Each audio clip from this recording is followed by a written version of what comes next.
Hey guys, today I'm going to show you how to make some pretty cool patterns on a 3x3. So the first pattern is the cube in a cube in a cube. It's called that because it looks like it's a little cube inside a bigger cube inside the biggest cube. And so the algorithm to do that is, I like to do it on the blue side because I like the combination of white, blue, and orange. So the algorithm is front, down, front prime, down 2, left prime, back prime,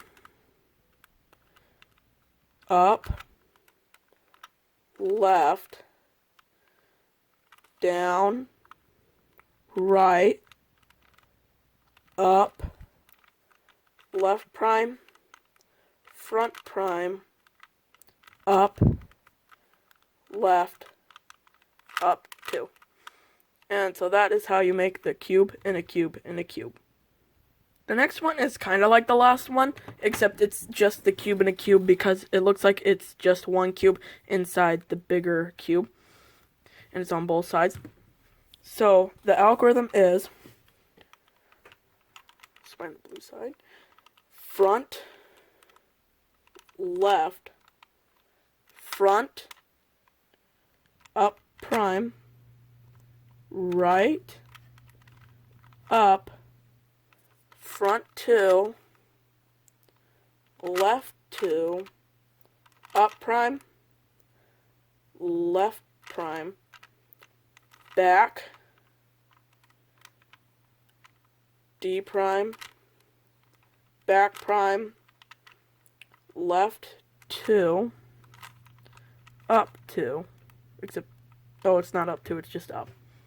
So that is the cube in a cube.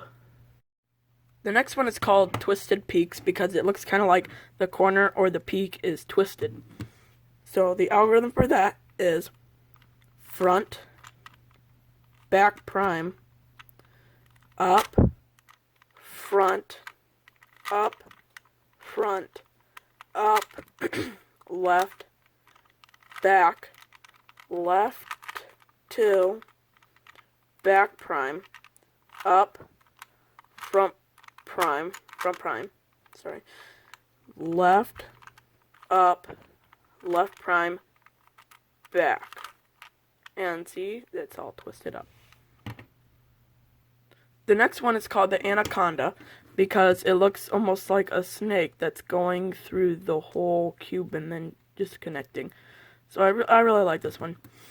The algorithm for it is left, up, back prime, up prime, right, left prime, back, right prime, front, back prime, down, right, down prime, front. And see, it's all connected. The last one is called the twister because it's almost like you just twist the corner, but you don't. It actually requires an algorithm. And that algorithm is down, front 2, down prime, right, back 2, right prime, down, front 2, down prime, right, back 2, right. And so it looks like it's jumbled, but it's really not. Thanks for watching. I hope you enjoyed.